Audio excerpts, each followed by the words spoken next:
Hello and welcome to another Tuesday evening here with us on our YouTube channel. I hope you guys are all well. We're going to carry on with lesson number 3 from that previous congress we recently had. And we're going to start from scratch on this one. And it's called Walking in the Footsteps of the Kabbalists. Now, if you're new to the YouTube channel, on our channel, you'll find a series of beginners lectures, semester 1, 2, and 3. That'll give you a really nice foundation on the wisdom of Kabbalah. And if you're interested in the wisdom of Kabbalah, you can always go to Kabbalah.info and join the KabU Academy there and study with like-minded people. And there's highly likely somebody close to you wherever you live as well. In the interim, let's get smashing.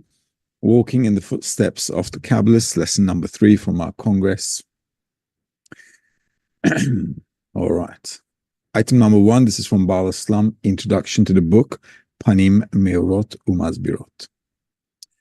Come and see how grateful we should be to our teachers, who impart us their sacred lights and dedicate their souls to do good to our souls. They stand in the middle between the path of harsh torments and the path of repentance. They save us from the netherworld, which is harder than death, and accustom us to reach the heavenly pleasures, the sublime gentleness and the pleasantness that is our share, ready and waiting for us from the very beginning. As we have said as we've said above, each of them operates in his generation, according to the power of the light of his teaching and sanctity. Our sages have already said, you have not a generation without such as Abraham, Isaac, and Jacob. Rightio, let's read that again. The topic is really important as well. Let's just give maybe a brief introduction, walking in the footsteps of the Kabbalists. As you know, the wisdom of Kabbalah comes to us from Adam, and its dissemination in humanity is through Abraham.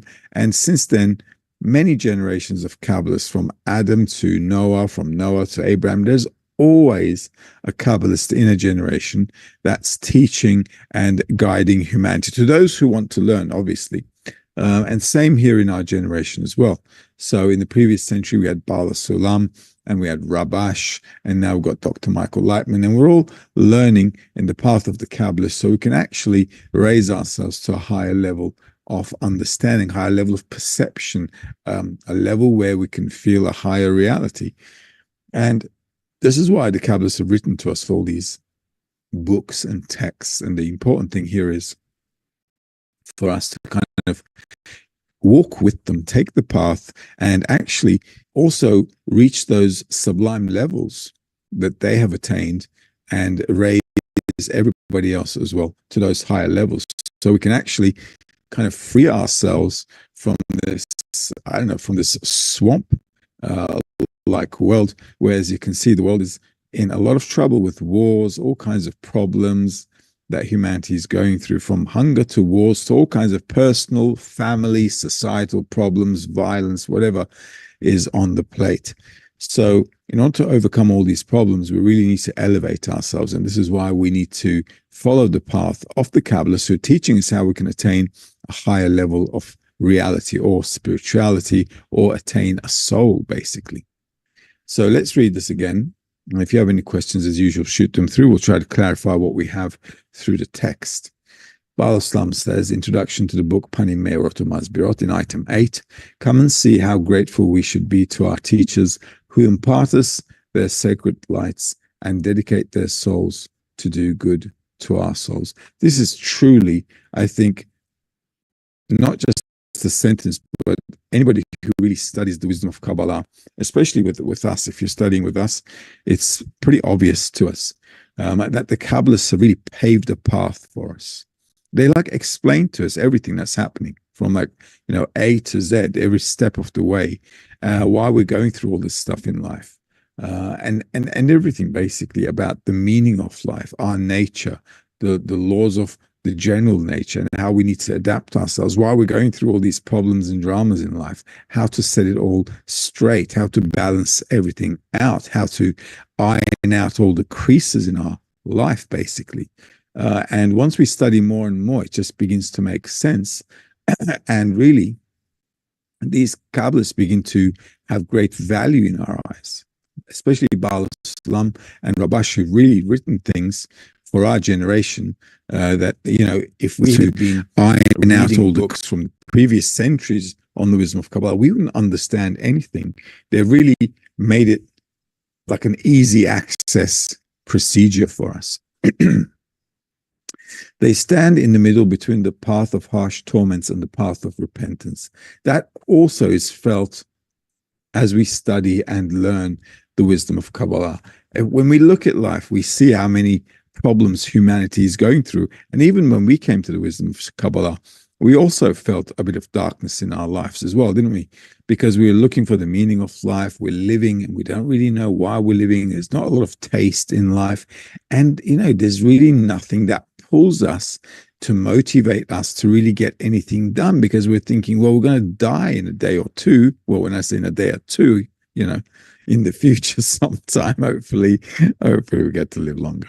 All right. But the whole idea is that we don't know what's going to happen to us. Okay. It could happen to a person anytime, any day, years away, or tomorrow. We don't know. And when we look at life, we really don't have much to count for, because days go by quickly and all of a sudden we get old. We look at life and we're thinking, well, how did that go by so quick? It was like a dream going by. And then we all of a sudden wake up and we're all old and it's a little too late. And we're left with the sensation that life went by like a dream. And then that's it, it's like game over. So when a person has this inner awakening to discover the meaning of life and studies the wisdom of Kabbalah, we can really relate what they're writing to all the things we went through. And as we study more and more as well, we can relate more deep at a deeper level and a wider perspective with everything that the whole world is going through. And that's the beauty about it.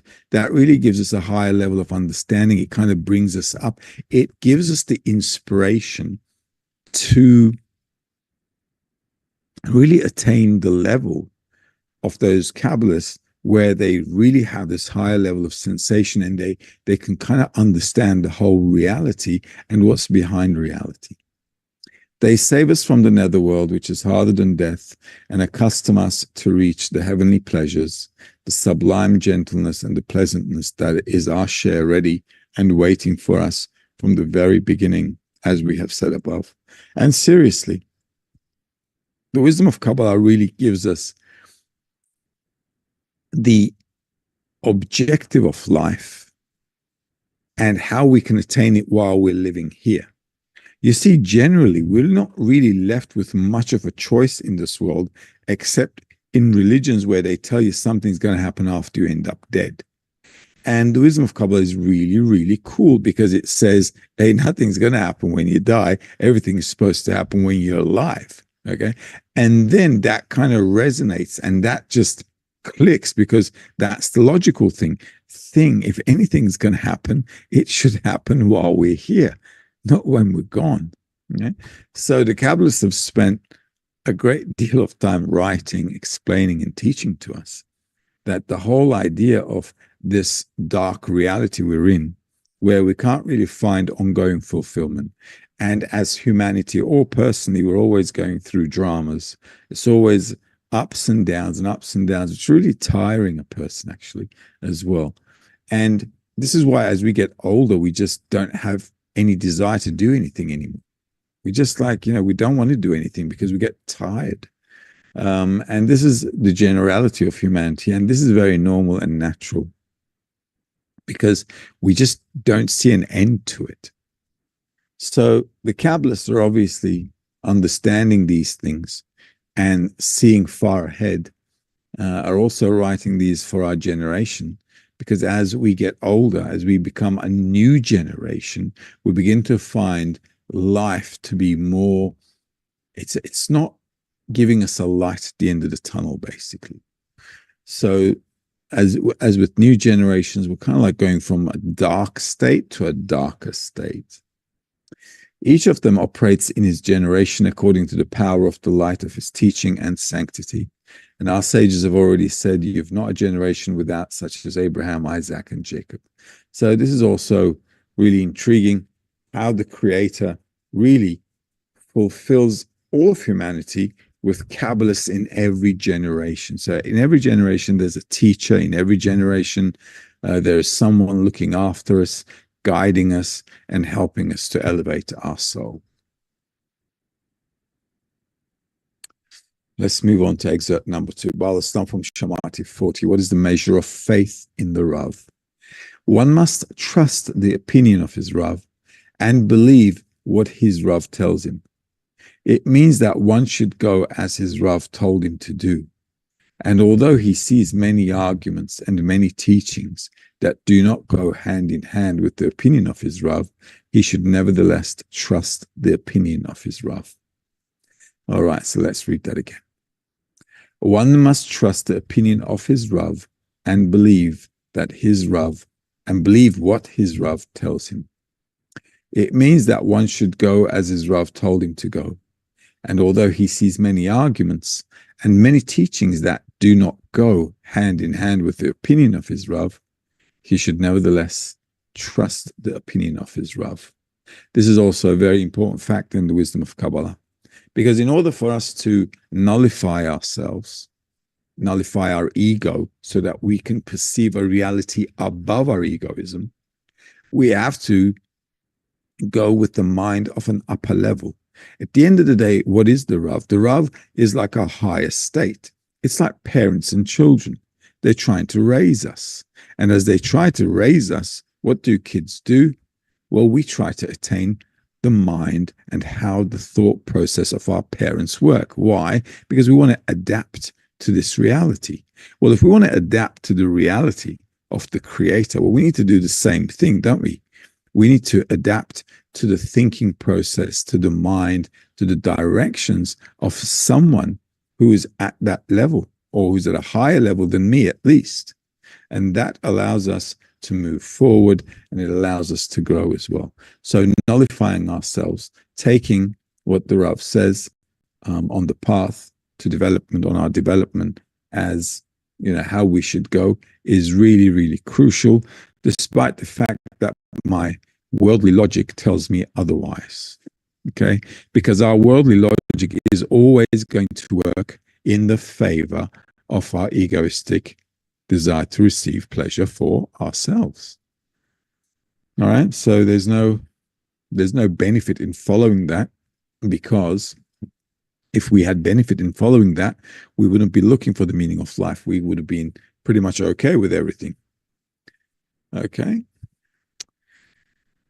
But the reason we are looking for the meaning of life is exactly because we've come to a state where we understand that we don't understand life. Okay.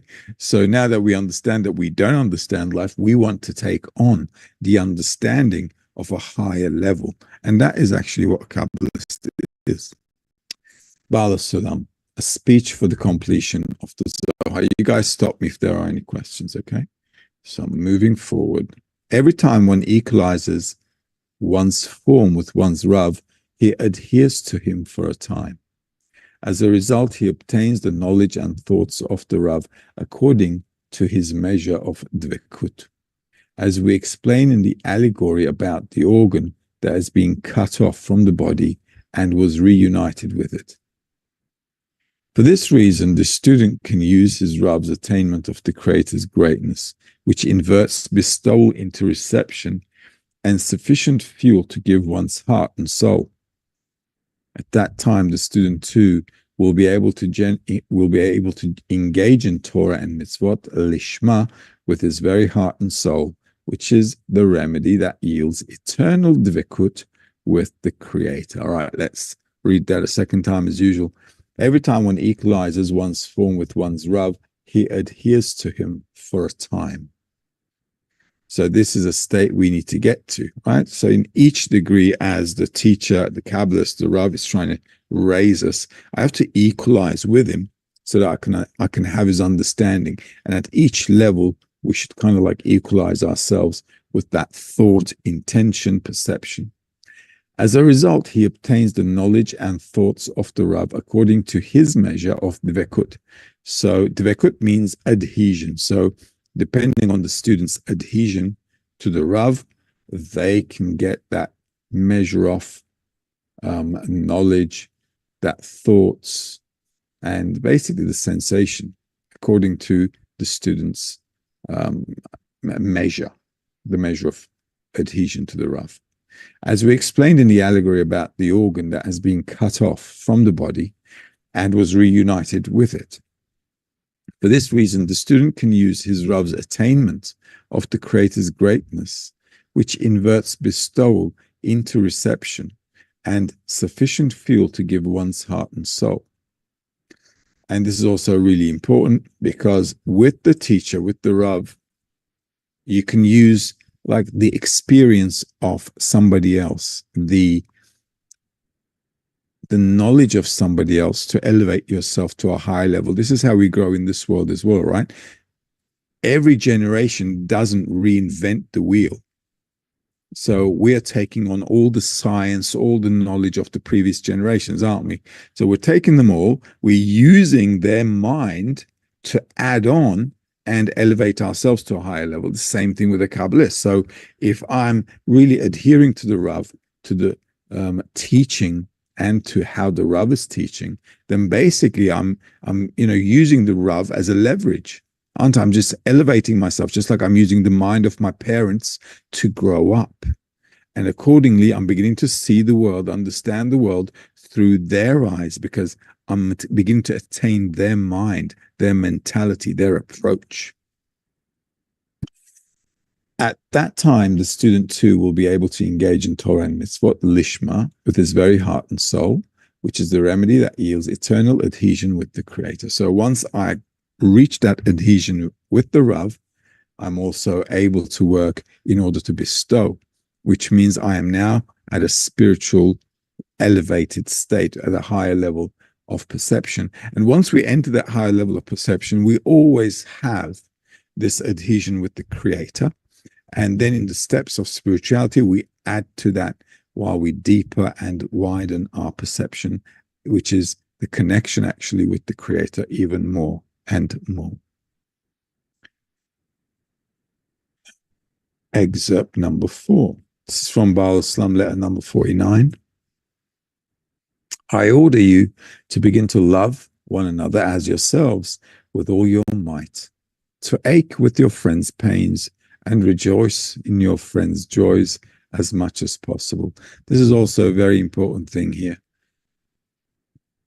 If I can find ways to exit my self-sensation, I can then begin to feel an outer reality, which is the Creator. So our friends, whether they're in a good state or bad state, everything comes from the Creator, obviously. But what we have to do is how to relate to that state correctly. Okay, so our attitude to what's going on with our friends is important. And the closer we are to the friends, the dearer they are to us, then obviously we can connect with them more. And the more we integrate with the friends is like I'm integrating with the Creator as well, because we're all parts of one reality. And the more I'm connecting with others, I'm actually including in that connection the spiritual force of the Creator as well. Why? Because we can see this in life as well. When we feel something, it is because there's an outside cause, which, let's say, when we have a feeling between two people, right? When we are interacting with another person, that interaction gives us a feeling. It gives them a feeling as well. Okay. So the feeling is always happening not in me or not in you, but in the connection between us. So that feeling is always like something in the air between us, but it's never in me and never in you. And that connection, when it's the right connection, is the force of the Creator, because the right connection is love and bestowal. This is why when we care for somebody, when we love somebody, we're in this connection where we're kind of like feeling another reality outside of ourselves. It's like something surreal. Okay. And this is the kind of possibility that connecting with other people can give us. Therefore, really being connected to someone, really caring about them, really feeling their sorrow as yours, their joy as yours, allows us to kind of get out of our skin. It allows us to integrate to that other person. And the more people there are, and we integrate more and more together, that sensation grows. According to the vessel, our vessel of perception, that is going to be deeper and wider. It's just going to keep growing with more and more connections. The same thing we experience as we connect more deeper with another person as well.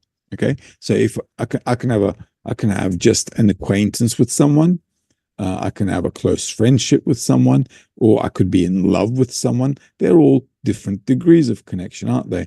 So the more, the tighter, the stronger the love is, the deeper, the wider, the more intense the sensations are. So if you imagine the number of people that we care about, we love, increasing more and more, we have a really immense ability to feel outside of us rather than being in ourselves all the time. And being in ourselves is rather a tricky situation, because the more I live in myself and just in my own perception, like my little life, right? What I want to do, what I want to have. If I constantly live in that, my life becomes something very, very narrow. And this is the major cause with depression. Okay, a lot of people get depressed because what's the problem? They're always thinking about themselves. What's going to happen to me? What about my life? And so on and so on. And that just takes the person down the rabbit hole, and it's all dark. Okay, because there is no solution to you thinking about your small life all the time. But you can think of a greater life, a much bigger life. How? By connecting with others. Then your life just becomes this mass. Why? Because you've got a lot of people in your life, and you've stopped actually thinking about your little narrow life. Okay. Also, in your little narrow life, you can't get any pleasure in life because, as we've learned before, the pleasure always cancels the desire out. Therefore, it is literally impossible for anyone to be happy in themselves. All right? It's just not going to happen. Better we know about it now than later. All right? So really connecting with others, loving others is the only solution for all of us, all of humanity, really. Any questions? Is there anything happening? Nothing happening? Nothing is happening. There is something happening. Why don't you tell me there's something happening? Ingrid's asking, what to do when one feels stuck and can't move forward for years? Should one look back and contemplate about the mistakes or how to relate to the past?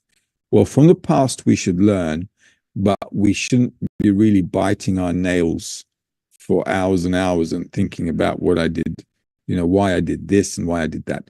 Whatever happened in the past, it happened and it's over. Leave it behind. Learn from it and just move forward.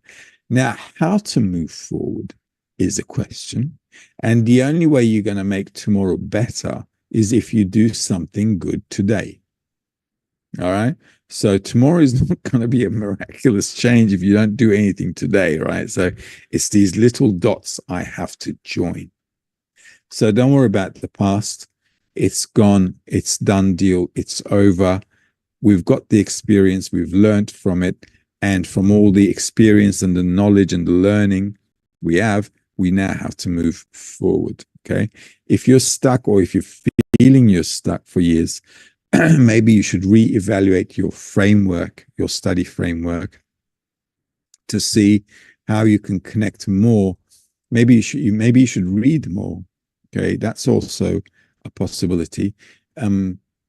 If you're in a 10, connecting with the friends is always good. But even if you're in a 10, I'll tell you the kind of things can help a person. In your free time, when you have free time, I'm sure everybody has, read. Just open the books and read. Just simply read. Okay. That helps a lot. It helps a lot because, first of all, I begin to connect with the Kabbalists. I begin to connect with what they're trying to give me.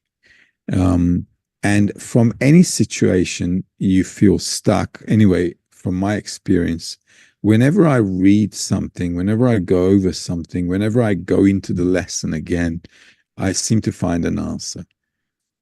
If you want to move forward, you've got to dig in and just connect with the texts and the Kabbalists so we can find a way out. Okay. If you feel stuck, you can't stay there anymore. You can't keep not doing anything and you can't stay there like in a swamp. So you got to move out. If your 10 is maybe not a lot of people come all the time, maybe it's I don't know. At the end of the day, reading, really going into the text helps a lot. Also, what I find works for me too, which is also actually pretty much an example we've got from Baal Islam and Rabash, is to have some exercise time.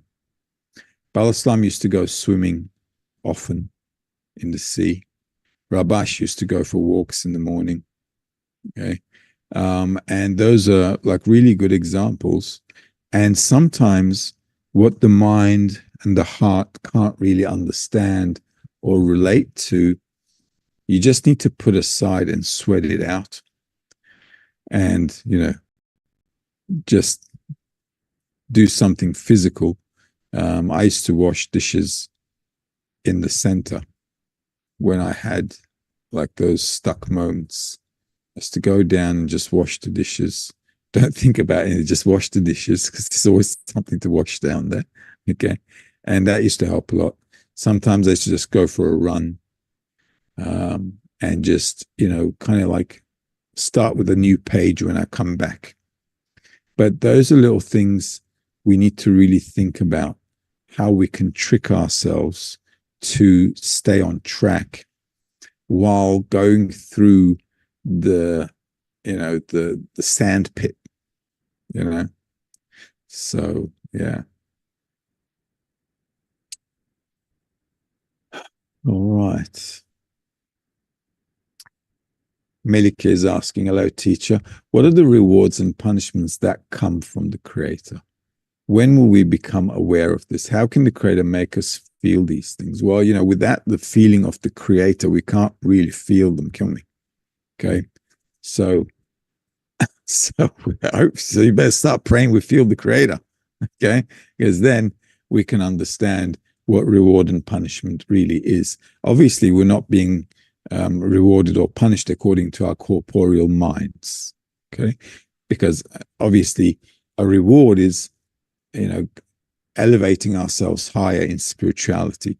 And a punishment is feeling separated or disconnected from the Creator. Okay. But a person needs to go through all these things in any case, because if I don't feel disconnected, I don't value the connection. Okay. So, we've got to be in between these things, going back and forth. So both of those things can only really occur to us when we have a true connection with the Creator. And if a person isn't in spirituality yet, that's also fine, because we have a group of friends, don't we? We have the Rav, like in the article, we've got Rav, we've got friends, we've got the 10. Okay, and you guys are working together, you and your husband, Mahir, you're working together. So that's already, like, those are all bonuses, okay? Because you've got each other. If Mahir gets a little slack, you know what to do. Put him in shape, give him a bit of a pull from the ear and say, get back on track. What are you doing? And so we can help each other out in that way. Okay. The Creator can also, by giving these feelings to us when we're going off track and then coming back in, off track and coming back in, it also allows us to build understanding. So having a dark day is as valuable, in fact, more valuable than having a day full of light, because I actually feel more. I'm more aware. I'm more sensitive to situations, and both of those situations we have to be aware of. Okay, but the real reward and punishment, we have to consider it in any state that we're in, being connected or disconnected from the Creator. Okay. Mahir is asking, this is out of topic. Asli is asking, how can I make my good intentions stronger than the will to receive for myself? Well, for that we have to invite who. Yeah. We have to send out a special invitation called a prayer to Mr. Nice Guy in the sky. Okay.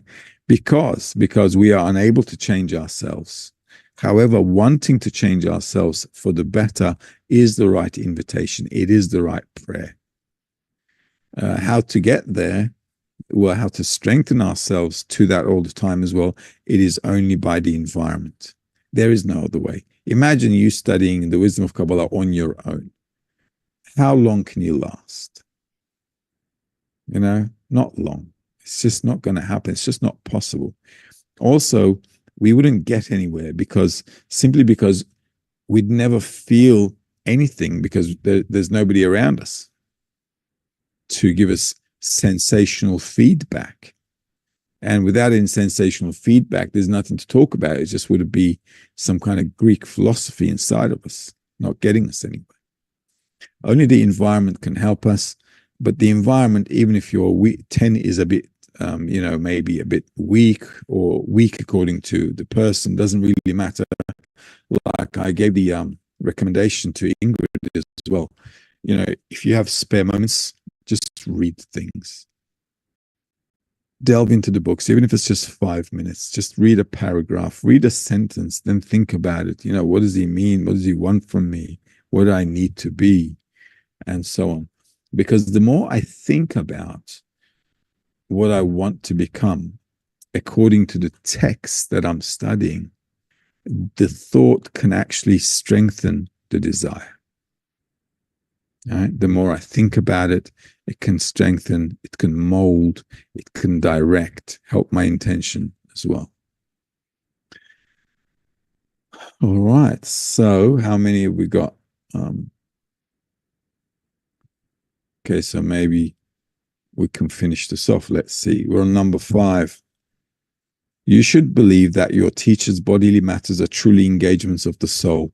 This is why our sages said, it did not say learned, but poured, implying that serving is greater than learning.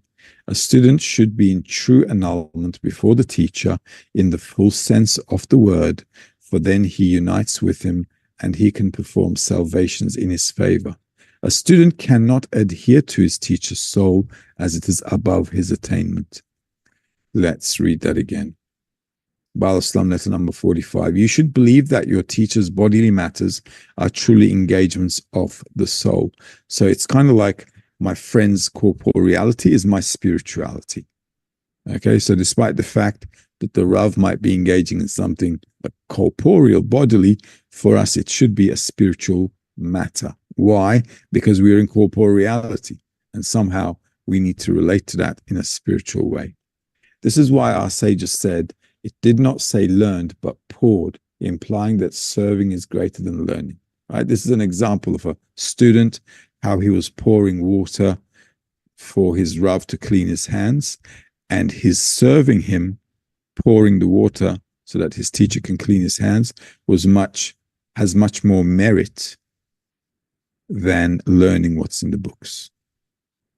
All right? Why? Because serving somebody is annulling myself. All right? So corporeal matter, it doesn't matter what the corporeal situation is. A student should be in true annulment before the teacher in the full sense of the word, for then he unites with him and he can perform salvations in his favor. A student cannot adhere to his teacher's soul as it is above his attainment. This is exactly why serving is the way to raise ourselves higher, because if we're not in spirituality, we've got nothing to hold on to except the corporeal act. Okay, it's the same thing. Just like, we have friends who are like translating lessons. We've got friends who are organizing the group affairs and so on. What are they doing? They're all serving us, aren't they? They're helping us so that we can advance in our spiritual path. So that serving is very, very valuable. It's more valuable than the learning because they're making a sacrifice. They're doing things for other people. So this is very important to understand. Same when serving the Rav. Baal Islam letter number 43. You can say the words of our sages about the verse, leave me and keep my law. I wish they would leave me, means that they were proud of the exaltedness, and although he and I cannot dwell in the same place, still keep my law. Be attached to a genuine righteous with proper faith in the sages. Then there is hope that the righteous will reform them and will sentence them to the side of merit, as is appropriate for the presence of the Creator. What would come out of their humbleness and lowliness, so the Creator does not move his abode from them? If they have no genuine righteous person to guide them in his law and prayer and lead them to a place of Torah and wisdom. All right, this is also something we need to clarify. Let's read again. You can say the words of our sages about the verse, leave me and keep my law. I wish they would leave me, means that they were proud of the exaltedness, and although he and I cannot dwell in the same place, still keep my law. Be attached to a genuine righteous with proper faith in the sages. So this is the Creator saying, leave me and keep my law. A lot of people in life want to attach themselves directly to the Creator. Okay, you can see that in religions. Obviously, it doesn't work. All right, if it worked for the past 2,000 years with religious history that we had, we'd all be flying with wings on our backs in the clouds. However, that cannot happen. a direct connection with the Creator doesn't happen. It happens through creation. So the whole of reality is like this setup. It's like this theater, a language for us to decipher and connect with the Creator. This is why we have to start from the lowest point where we feel no Creator at all. We're in complete darkness. And from nothing, we begin to elevate ourselves into something. Okay. And that can only happen together. Right? Why? Because the whole of reality is one integral system. We can't live without the still level. We can't live without the vegetative, the animate, the human. All of these levels are necessary for everything to be together. All right. So for us to elevate ourselves, everything in life is necessary.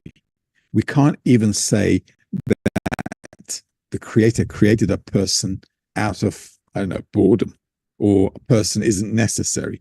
Everybody who's created, even the really, really bad people in life, they're necessary. Okay. They are necessary for the completion or the understanding or how the system is going to evolve to the next state. Everything is necessary. So for us as well, we have to work with what's tangible to us. Okay, what's in front of our eyes, tangible and doable. Then there is hope that the righteous will reform them and will sentence them to the side of merit as appropriate for the presence of the Creator. All right. So if we all work together, we can raise ourselves, and what could come out of their humbleness and lowliness, so the Creator does not move his abode from them. So how to become humble and lowly? We don't feel the Creator, right? So in religions, when they're all working towards the Creator, they get more proud. They don't get more humble. They're more proud. They're more righteous, aren't they? So how are we going to work with humbleness? I can work with humbleness towards the Creator if I humble myself to somebody else. Okay. Excerpt number 7. This is from Zohar for All. One should be so careful with words of Torah, and one should be so careful not to err in them and utter a word of Torah that he does not know and which he did not receive from his teacher. Anyone who says words of Torah that he does not know or did not receive from his teacher, it is written about him, you shall not make for yourself an idol or any likeness. All right, another very important rule we see with all the Kabbalists, anything we do not attain, we do not talk about. Okay, because that is just complete philosophy.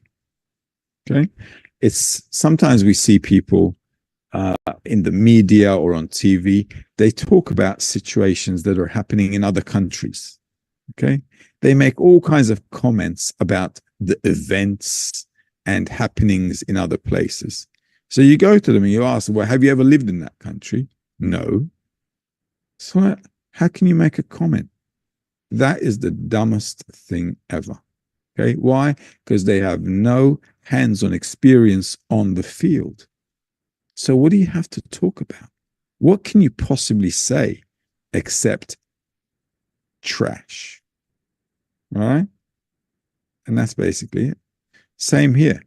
So if we don't have experience, if we don't have on-hands knowledge that we received from the Rav, from our teacher, then there's nothing to talk about.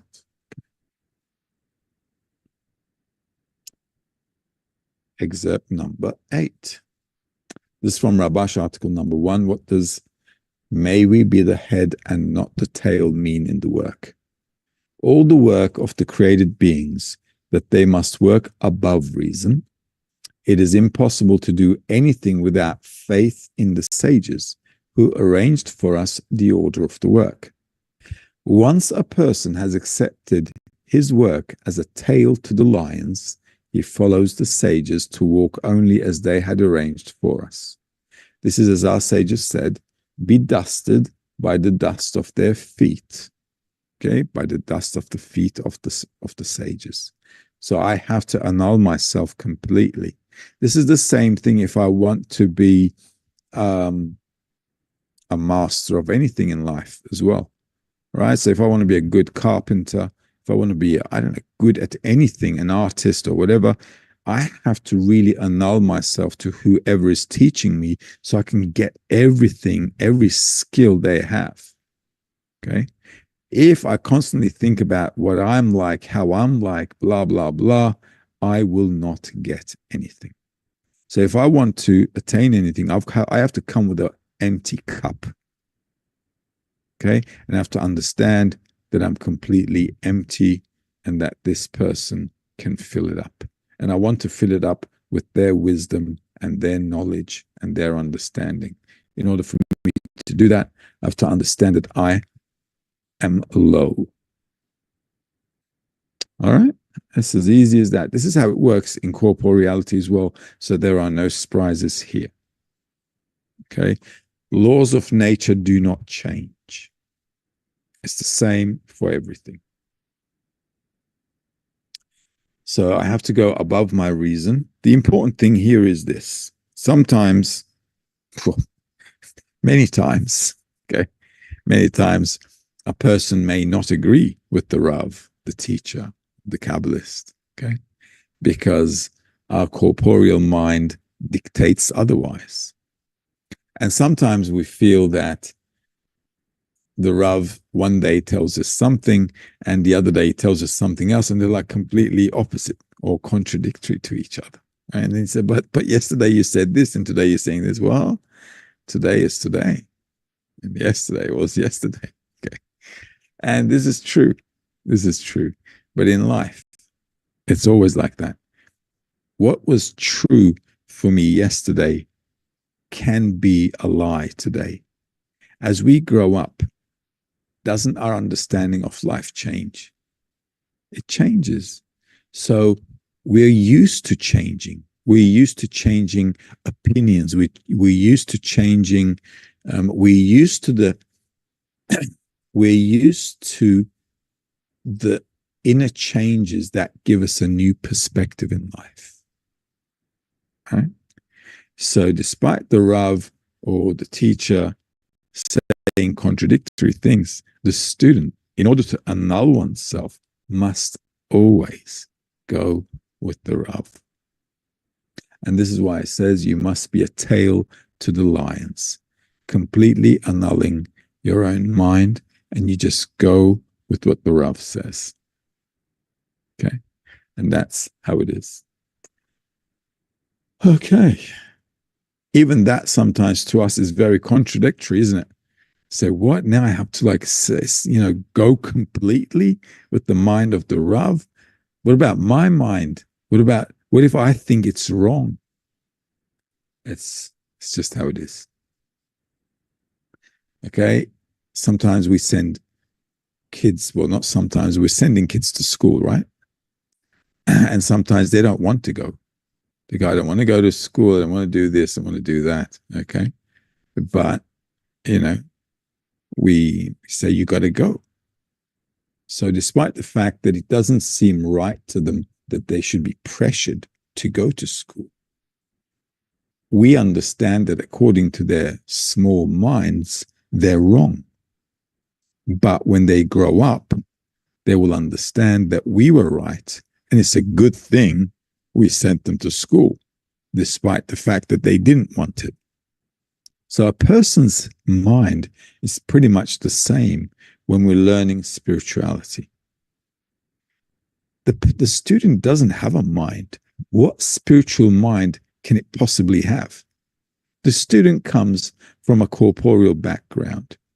All their life, they've been in a desire to receive pleasure for themselves, haven't the slightest idea or the clue about what loving others is.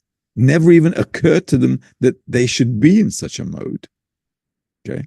Have absolutely no cell in their body that is inclined to even think in that direction. So what can you really go against? What can you really say towards spirituality, which is full-on bestowal and no receiving anything, what kind of common sense can you possibly bring from your desire to receive pleasure for yourself? Zilch. Nothing. And that's how it is. This is why it's really important to understand that if I want to attain a higher attribute, I have to understand that I've got to start with a clean slate, and I've got to let the teacher hold my hand while I'm filling that blank page, and not start filling it now according to my mind with all the paints like little kids playing around, all right, with their crayons all over the place. All right, logical? I do believe it is. And if you have any complaints, you may take it up to the creator. All right, Mahir, you got a question. Hello, teacher. I've been practicing and focusing on the right line, mercy, over the past 9 months, and I've been going towards my friends in this direction. But everything that's happening to me, both worldly, spiritual, and psychologically, I feel that my balance is being shattered. I'm experiencing events that I've not seen. Of course, I don't reflect this to my friends. The more I work towards right, I feel that the more the system is filling my vessel with badness and judgment. Why am I feeling this way? Is this how I should be feeling? What can I do about this? Well, first of all, this is exactly what should be happening. When you start to be in love, care towards others, I'm supposed to reveal what is against that.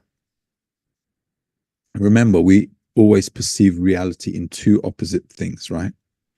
If I keep going in the love of others and I do not feel any resistance on the other side, I will turn into an angel. And we don't want you to be an angel. We want you to be man. Man means I can handle my evil inclination and my good inclination. So the evil inclination has to appear. I have to work on it. Don't blur it. Understand it. Realize it's in you, and understand you don't want to use it. Okay? But you know it's part of you, and you need to change it and keep pushing with the right again, because once you realize that, and once you understand what you've got to do with it, like correct it, want to correct it, okay, you want this to change, and you understand this is in you, but you still push forward with the right line, then you've covered the evil with love. Get it? All right. So you have to have that bad feeling accompany you all the time, so you understand how you can cover the evil with more love. And that's how we move forward. So it's good. So you keep pushing on the right, and every time the left appears, you got to just do the inner work with it. Don't get stuck in it like a swamp and start feeling bad and crying about it like a little 5-year-old. Okay, you got to work with it and understand this is part of our nature. This is what we're trying to fix anyway. So it's supposed to be revealed. Otherwise, I don't know what to fix. Okay, or I don't know what I want the creator to fix. All right, it's good. Keep pushing on the right. Everything will be honky-dory, and I will see you all, God willing, not next Tuesday, but the following Tuesday, because next Tuesday I will be away. All right.